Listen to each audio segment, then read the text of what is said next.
Hello guys, आज पढ़ते हैं हम लोग स्टैंडर्ड 4 EVS की lesson number 5 NCERT Anita and the honey bees.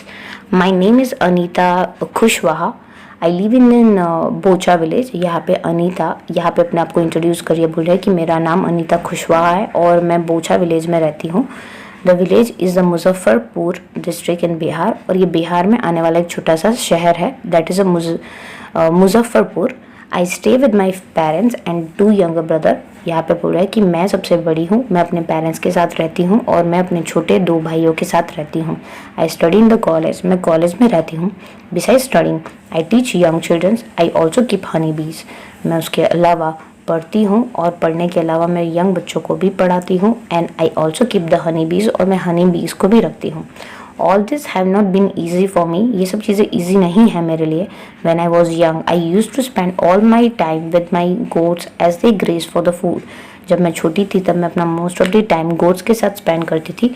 मैं उनको घंटों तक ऐसे ग्रेज करवाती थी, खाना घास खिलवाने लेके जाती थी। I always wanted to go to the school but my parents did not like the idea of girls going to the school. मैं हमेशा तक स्कूल जाना चाहती थी, लेकिन मेरे पेरेंट्स को स्कूल जाने का आइडिया अच्छा नहीं लगता था। This is the true story. Anita Khushwaha is an idol for the girls who have changed their life by going to the school. यहाँ पे अनीता खुशवाहा एक ऐसा आइडल एग्जाम्पल है गर्ल्स के लिए जिन्होंने स्कूल जाकर अपनी ज़िंदगी बदल दी। Encourage children to find the Bihar in the map of the India. यहाँ पे बिहार को आपको मैप में आइडेंटिफाई करना है जो नीचे बताया हुआ है।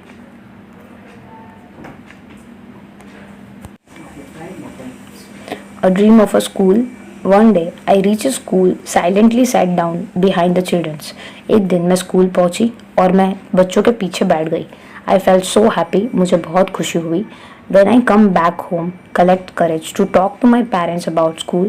जब मैं स्कूल से घर गई तो मैंने एक करेज इकट्ठा किया, अंदर हिम्मत इकट्ठी की कि मैं अपने आज पेरेंट्स से बात करके रहूँगी अपनी स्कूल के बारे में।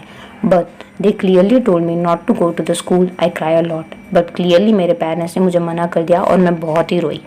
One of the teacher in my village come to know about this and he explain to my parents about the education. एक टीचर को मेरे स्कूल से पता चला ये मैटर के बारे में, तो वो मेरे पेरेंट्स को समझाने के लिए घर आए। The teacher also told them that they would not have to pay anything for the my education up to the class 8। उन्होंने मेरे पेरेंट्स को समझाया कि मुझे पढ़ाने के लिए उन्हें 8th स्टैंडर्ड तक कोई भी फीस पे नहीं करनी पड़ेगी। The teacher said that it is the basic rights of every child to go to the school, और 8th स्टैंडर्ड तक पढ़ना एवरी चाइल्ड का बेसिक राइट्स है हमारे इंडिया में। My parents agree.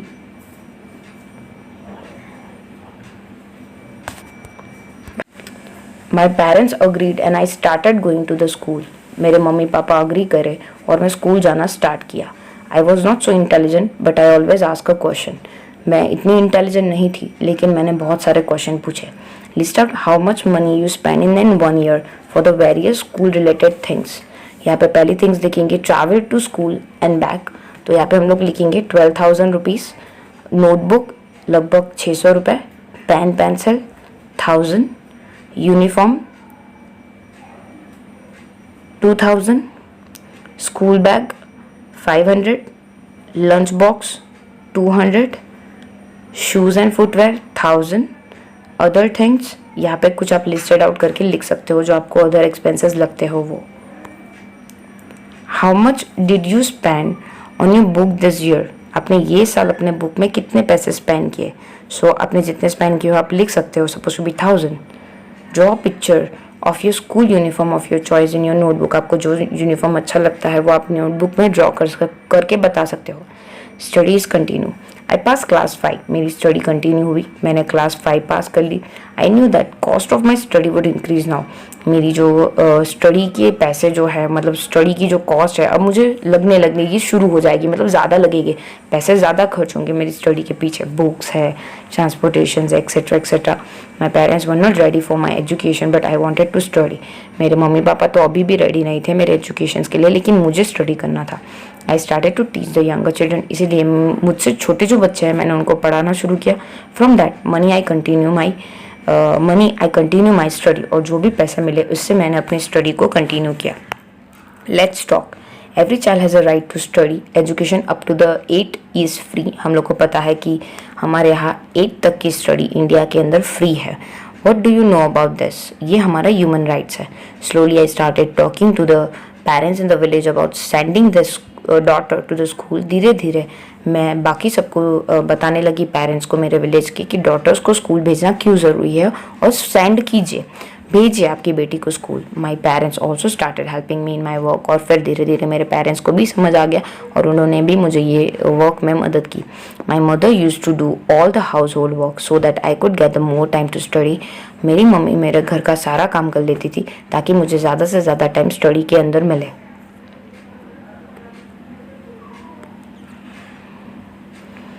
देखते हैं bee keeping. There are many litchi trees in our area. हमारे घर के आजू बाजू बहुत सारे लीची के ट्रीज है. Honey bees are attracted to the लीची फ्लावर. और जो हनी बीज होती है उसे लीची की फ्लावर बहुत अच्छे लगते हैं, सो वो उससे अट्रैक्ट होती है. So many people do the work of a bee keepings. बहुत सारे लोग बी कीपिंग का काम करते हैं. Government also provide training for that. और जो गवर्नमेंट है वो ये ट्रेनिंग प्रोवाइड करते हैं. I join this training. और मैंने ये ट्रेनिंग ज्वाइन की. I was only girl in this. और मैं उसमें सिर्फ अकेली मैं ही लड़की थी. Honey bees lay their egg from October to December. जो हनी बीज होती है वो अपने अंडे देती है अक्टूबर टू दिसंबर तक. This was the best time to start the bee keeping. और जो अक्टूबर दिसंबर का टाइम होता है वो बी कीपिंग स्टार्ट करने में सबसे बेस्ट माना जाता है. Have you see any insects near flower? Find out the names and right that. आपने कभी कोई इंसेक्ट देखा है फ्लावर के नज़दीक में? आपको फाइंड इट आउट करना है और लिखना है उसकी नेम.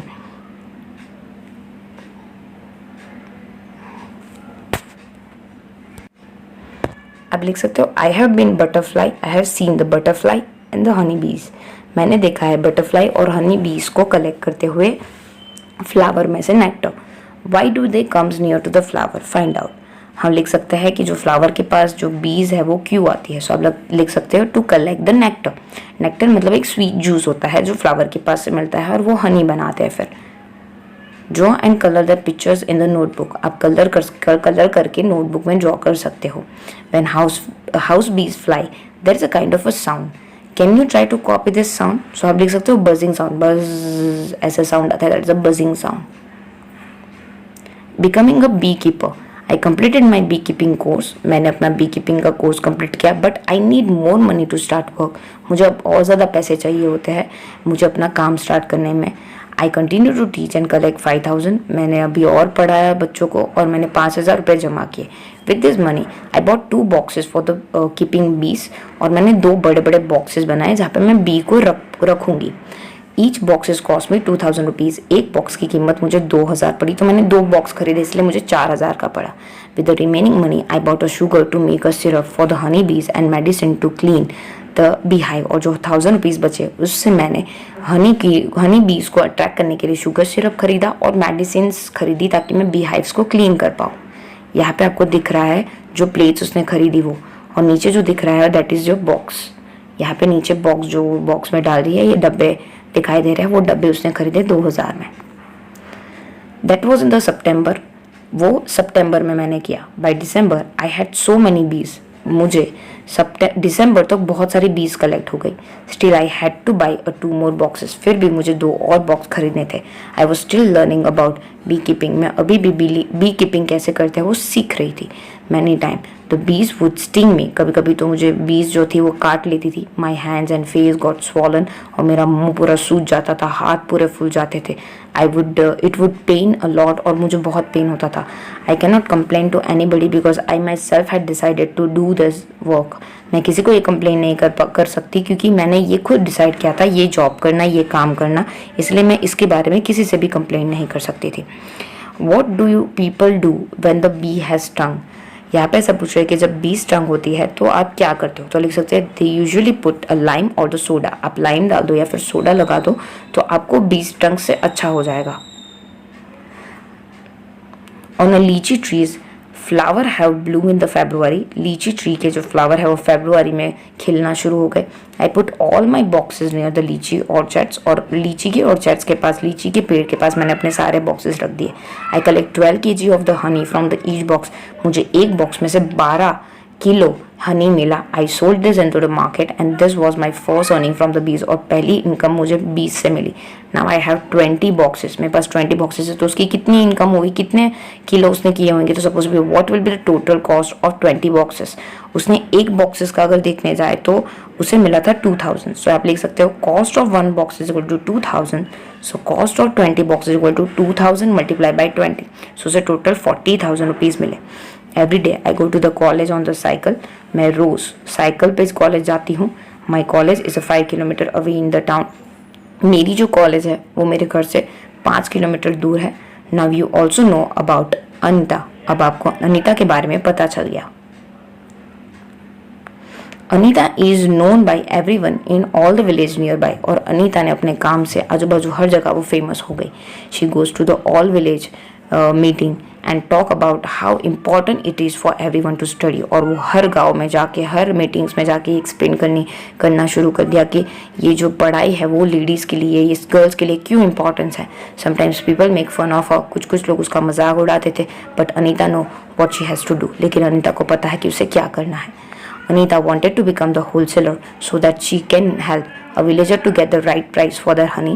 अनीता धीरे धीरे करके वो होलसेलर बन गई. होलसेलर का मतलब होता है जो लार्ज क्वांटिटी में गुड्स बाय करता है और फिर उसको अच्छे से रीसेल कर पाता है और वो राइट प्राइस दे पाए जो सेल करने वाले हैं उन्हें. फाइंड आउट देखते हैं. Anita and the other people of village get 35 for the 1 kilogram of honey. How much does the 1 kilo of the honey cost in your city. आप यहाँ पे लिख सकते हैं कि suppose to be 1 kg honey आपके गांव में होगा 600 to 650 रुपीज़. डिपेंड्स ऑन आपके गांव में कौन से प्राइस पे वो बेच रहे हैं. Is the honey use in your house. What is it use. Yes, हमारे घर में हनी यूज़ होता है. ड्यूरिंग जब आपको कफ और कोल्ड हो जाता है या फिर पैनकेक बनानी होती है तब हनी यूज़ होता है. Every bee hive has a 1 queen बीज एंड ले एग्स. देखने जाए तो बी हाइव्स में आपको 3 तरह की अलग अलग आपको बीज देखने को मिलेगी. एक तो आपको मिलेगी मेल बीज और दूसरी होगी क्वीन बीज और होगी वर्कर बीज. जो वर्कर बीज होती है वो हनी बनाने का काम करती है. Most of this bees in the hives are worker bees. This bees work whole day. और जो वर्कर बीज होती है वो पूरे दिन काम करती है. ये आपको बाजू में हेक्सागोनल शेप में मधुमक्खी का छत्ता दिख रहा होगा. They fly around the flower. वो फ्लावर के आजू बाजू फ्लाई करते हैं. They collect nectar from the flower to make the honey. और फिर वो फ्लावर में से हनी कलेक्ट करते हैं. हनी एक्चुअली पहले नेक्टर कलेक्ट करते हैं वो लोग. नेक्टर का मतलब हो गया एक स्वीट जूस जो फ्लावर में से मिलता है और फिर वो हनी में कन्वर्ट होता है. When the any bees find the flower with the nectar, it does a special kind of a dance by which other bees can know where the nectar is. जब भी उसे पता पड़ जाता है कि पर्टिकुलरली किसी फ्लावर में नेक्टर मौजूद है तो वो एक तरीका का 8 नंबर का डांस करना शुरू हो जाती है. बाकी सारी बीज को पता पड़ जाता है कि यहाँ पे नेक्टर अवेलेबल है. The worker bees are very important for the hive. जो वर्कर बी होती है वो हाइव के लिए बहुत इंपॉर्टेंट होती है. Without them there would be neither hive not any nectar collections. अगर वो नहीं होंगे तो कोई भी नेक्टर में कलेक्शंस नहीं होगा, हनी नहीं होगा. All the bees in the hive would go hungry. और सारी जो बीज है वो हंग्री मर जाएगी. Which are the other insects that live together in the group and like a honey bees. बाकी सारी कोई आपको एनिमल की नाम बतानी है जो वो ग्रुप में रहते हैं और हनी बीज की तरह. बहुत सारे एनिमल्स हैं जैसे कि ant, mosquitoes. Ant live and work together like a honey bees. जो एंट है वो साथ में रहती है और साथ में हनी बीज की तरह काम करती है. उनमें भी एक क्वीन एंट होती है जो अंडे देती है. सोल्जर एंट होती है जो वो अंडे की रखवाली करते हैं एंट हिल के पास. Worker ant are always busy looking for the food. और जो वर्कर भी होती है वो हमेशा खाना खोजती रहती है and bringing its to ant hill. और वो एंट हिल के पास लेके आती है. Termites and wasp also live like this. Termites और वेस्प ये इंसेक्ट्स के नाम है, वो भी ऐसे ही रहते हैं. Have you seen where the ant live. Yes, ant live in an ant hill और अंडर द ग्राउंड. ग्राउंड के नीचे रहती है या फिर एंट हिल में रहती है. By which food items ant are attracted. कौन सी फूड आइटम्स से है एंट अट्रैक्ट होती है. तो हम लोग लिख सकते हैं sugar, bread, grain, also dead insect. Look at the lines of a ant. What is the colour. यहाँ पे लिख सकते हो कि कौन से कलर की आपको लाइन दिख रही है. तो आप लिख सकते हो it may be black, brown और रेड कलर की. एंट आपको 3 कलर में देखने को मिलेगी, black, brown and red. Have you been bitten by an ant and what was the ant like, black और रेड और बिग और स्मॉल? या आप लिख सकते हो once I was bitten by the red ant, क्योंकि रेड एंट है वही काटती है. While eating the peanuts probability throw away a shells. Why don't you try to make some insects by using the shells? Do not forget to color them. यहाँ पे आपको shell से insect बनाने की एक एक्टिविटी करनी है. Thank you so much. Thank you for watching. अगर आपको वीडियो पसंद आई है तो प्लीज लाइक कर दीजिए और जरूर बताइए कि आपको वीडियो कैसी लगी कमेंट बॉक्स में.